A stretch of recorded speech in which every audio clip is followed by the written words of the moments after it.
제5장 요단 서쪽 지방의 모든 아모리 사람의 왕들과 지중해 연안의 모든 가나안 왕들이 여호와께서 요단 강물을 말리셔서 이스라엘 백성이 건너왔다는 소식을 듣고 두려워 떨며 당황하였다. 그때 여호와께서 여호수아에게 부싯돌로 칼을 만들어 이스라엘 남자의 포피를 자르라고 말씀하셨다. 그래서 여호수아는 여호와께서 명령하신 대로 부싯돌로 칼을 만들어 할레산이라고 하는 곳에서 이스라엘 모든 남자의 포피를 잘랐다. 여호수아가 이렇게 한 것은 이집트에서 나온 모든 남자들이 이미 포피를 베어 할례를 받았으나 전쟁에 나가 싸울 수 있는 사람들은 광야 생활 도중에 모두 죽었고 그 이후에 태어난 남자들은 아무도 포피를 자르지 않았기 때문이었다. 이스라엘 백성은 이집트에서 나온 모든 군인들이 다 죽을 때까지 광야에서 40년 동안 방황하였다. 그들이 여호와께 순종하지 않았기 때문에 여호와께서는 그들의 조상들에게 주겠다고 약속하신 기름지고 비옥한 땅에 그들이 들어가지 못할 것이라고 말씀하셨다. 여호수아가 지금 포피를 자르는 이 사람들은 그들의 대를 이은 후손들이다. 이들은 도중에 포피를 자를 기회가 없어서 할례를 받지 못하였다. 포피를 자르는 일이 끝나자 모든 백성들은 각자 상처가 아물 때까지 자기 천막에 머물러 있었다. 그때 여호와께서 여호수아에게 내가 오늘 이집트에서 종살이하던 너희 수치를 제거하였다 하고 말씀하셨다. 그래서 그곳 이름을 길갈이라고 불렀으며 지금도 그렇게 불려지고 있다. 이스라엘 백성은 여리고 평야에 길갈에 진을 치고 있으면서 그달 곧 1월 14일 저녁에 유월절을 지켰다. 그리고 그 다음 날 그들은 가나안 땅에 들어온 후 처음으로 그 땅의 농작물을 먹었는데 그것은 볶은 곡식과 누룩을 넣지 않고 만든 빵이었다. 그 땅의 곡식을 먹은 그 다음 날부터는 만나가 내리지 않았다. 그래서 그 후로 이스라엘 백성은 만나를 2번 다시 볼 수 없었고 그 해부터 가나안 땅에서 나는 양식을 먹고 살았다. 여호수아는 여리고에 가까이 갔을 때 갑자기 한 사람이 칼을 빼들고 자기 앞에 나타난 것을 보았다. 그래서 여호수아는 그에게 다가가서 너는 우군이냐 적군이냐 하고 물었다. 그러자 그가 이렇게 대답하였다. 나는 우군도 아니고 적군도 아니다. 나는 여호와의 군대 총사령관으로 이곳에 왔다. 그래서 여호수아는 땅에 엎드려 그에게 절하며 주의 종에게 무슨 말씀을 하려고 하십니까 하고 물었다. 그때 여호와 군대의 총사령관이 여호수아에게 너는 신을 벗어라. 내가 선 곳은 거룩한 땅이다 하고 말하였다. 그래서 여호수아는 그대로 하였다.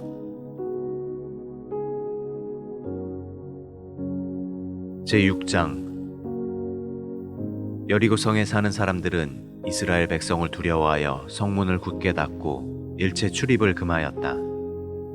그때 여호와께서 여호수아에게 말씀하셨다. 내가 여리고성과 그 왕과 모든 군인들을 이미 내 손에 넘겨주었다. 너와 너의 모든 군대는 여리고성 주위를 6일 동안 매일 한 바퀴씩 돌아라.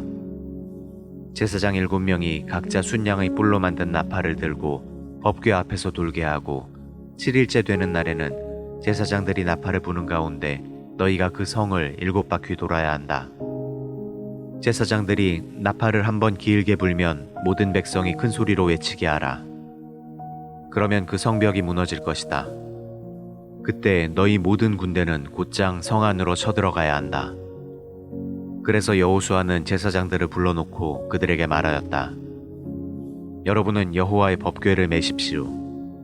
그리고 여러분 가운데 7명은 순양의 뿔로 만든 나팔을 들고 법궤 앞으로 나서십시오. 그러고서 그는 백성들에게 지금부터 여러분은 이 성을 도십시오. 무장한 선두 부대가 여호와의 법궤 앞에 서야 합니다.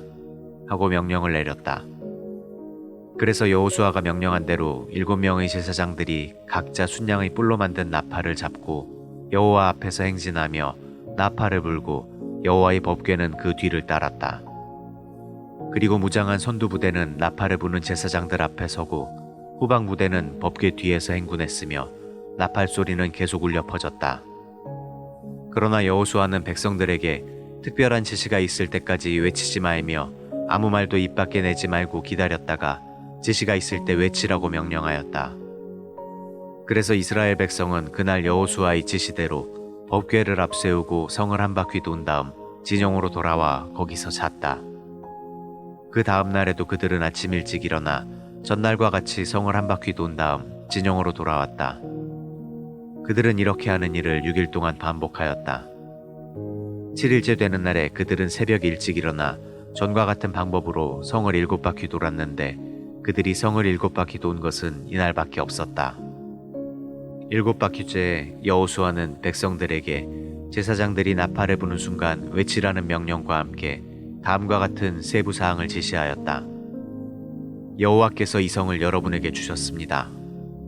이 성과 성 안의 모든 물건은 여호와께 바치는 제물로 여겨 완전히 부숴버리고 사람은 모조리 죽이십시오. 그러나 기생 라합과 그 집안에 있는 사람들만은 살려주어야 합니다. 그녀는 우리 정찰병들을 숨겨주었습니다. 여러분이 전리품을 가질 생각은 아예 하지 마십시오. 이것은 이미 여호와께 바쳐진 것이므로 모두 소멸해버려야 합니다. 여호와께 바쳐진 것이 무엇이든지 여러분이 그것을 가지면 모든 이스라엘 백성에게 재앙이 내릴 것입니다. 그러나 금, 은, 동, 철로 만든 제품은 모두 구별하여 여호와의 창고에 들여놓으십시오. 그래서 백성들은 제사장들이 부는 나팔 소리를 듣고 일제히 큰 소리로 외쳤다. 그때 갑자기 성벽이 와르르 무너져 내렸다. 그러자 백성들은 일제히 성으로 진격하여 그 성을 점령하고 남자, 여자, 어른, 아이 가리지 않고 성 안에 있는 사람들을 모두 칼로 쳐서 죽이고 또 소나 양이나 나귀와 같은 가축도 모조리 죽여버렸다. 그때 여호수아는 그 땅을 탐지하러 갔던 두 정찰병에게 그 기생의 집으로 들어가 너희가 약속한 대로 그녀와 그녀의 가족을 모두 구출하라 하고 지시하였다. 그래서 그들은 들어가서 라합과 그 부모와 형제와 또 그녀와 함께 있는 친척을 모두 구출해내고 그들을 이스라엘 진영 부근으로 피신시켰다. 그리고 백성들은 성에 불을 질러 그 성과 성 안에 있는 모든 것을 태우고 금, 은, 동, 철로 된 제품은 여호와의 창고에 들여놓았다. 그러나 여호수아는 두 정찰병을 숨겨주었다는 이유로 라합과 그의 가족 및 친척들의 목숨을 구해주었으며 그들은 오늘날까지도 이스라엘 백성 가운데 살고 있다. 그리고 여호수아는 이런 엄중한 경고를 내렸다. 이 여리고성을 재건하는 자는 여호와의 저주를 받을 것이다. 누구든지 이 성의 기초를 쌓는 자는 맏아들을 잃을 것이며 누구든지 성문을 세우는 자는 막내 아들을 잃을 것이다. 여호와께서 여호수아와 함께 하셨으므로 그의 명성이 온 땅에 두루 퍼졌다.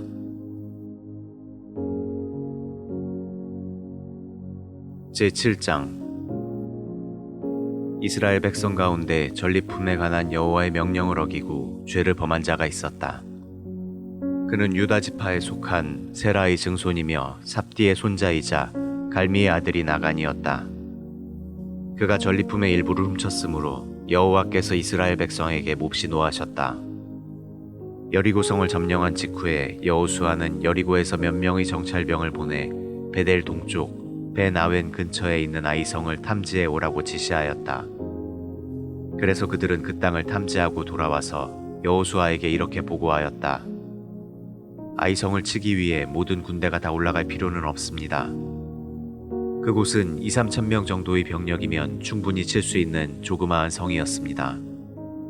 그래서 3,000명 정도의 병력만 보냈으나 그들은 보기 좋게 패하여 아이군 앞에서 도망하였다.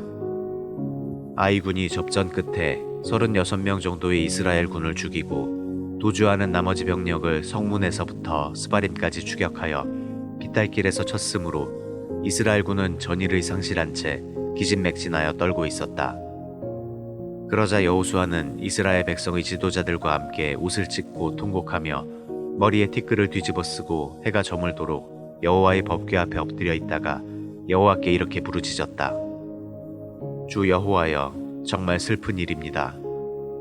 어째서 이 백성을 인도하여 요단강을 건너게 하시고 아모리 사람의 손에 넘겨 멸망시키려고 하십니까? 차라리 우리가 요단강 건너편에서 살았더라면 좋을 뻔하였습니다. 여호와여, 이스라엘 군이 적군에게 패하여 쫓겨왔는데 내가 무슨 말을 할 수 있겠습니까? 가나안 사람들과 그 주변 민족들이 이 소식을 듣게 되면 그들이 우리를 포위하여 전멸시킬 것입니다. 주의 크신 이름을 위해 주께서는 어떻게 하시겠습니까? 그때 여호와께서 여호수아에게 말씀하셨다. 일어나라. 어째서 이렇게 엎드려 있느냐? 이스라엘이 죄를 짓고 말았다. 그들이 내 명령에 불순종하여 만지지 말라고 지시한 물건을 훔치고서도 그 사실을 속이고 그것을 자기 소유물 가운데 숨겨두었다.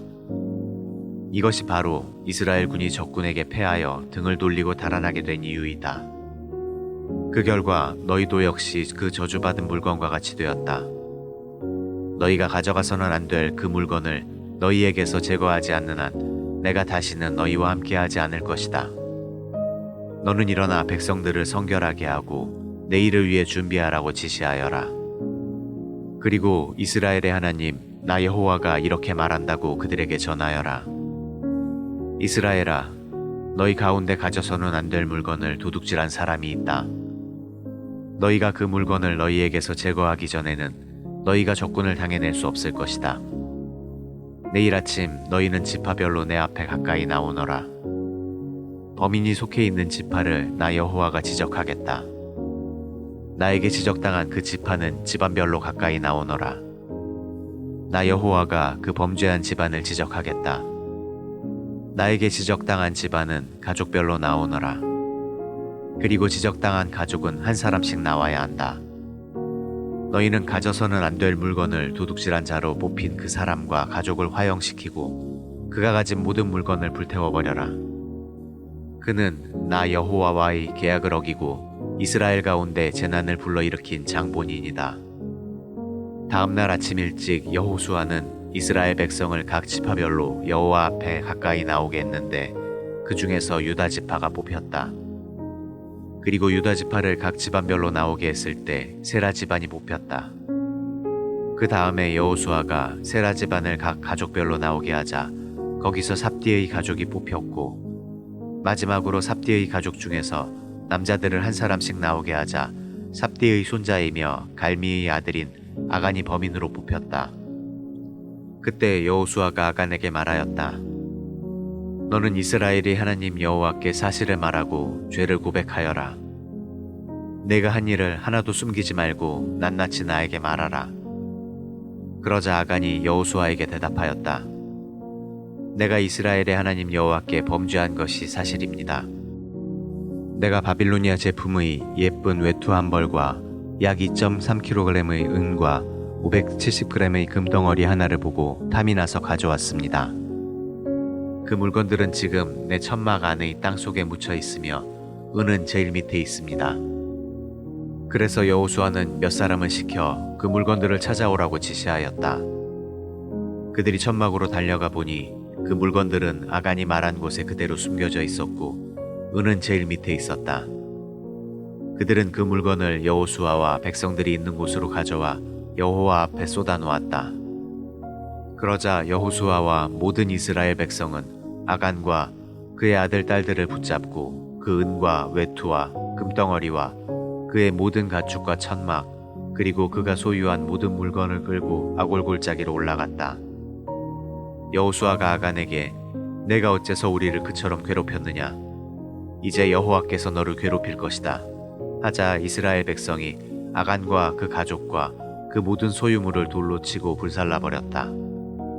그런 다음 이스라엘 백성은 그 위에 큰 돌무더기를 쌓고 그곳 이름을 괴로움의 골짜기라 불렀는데 오늘날까지도 그 이름이 그대로 남아있다. 여호와께서는 그제서야 노여움을 거두셨다.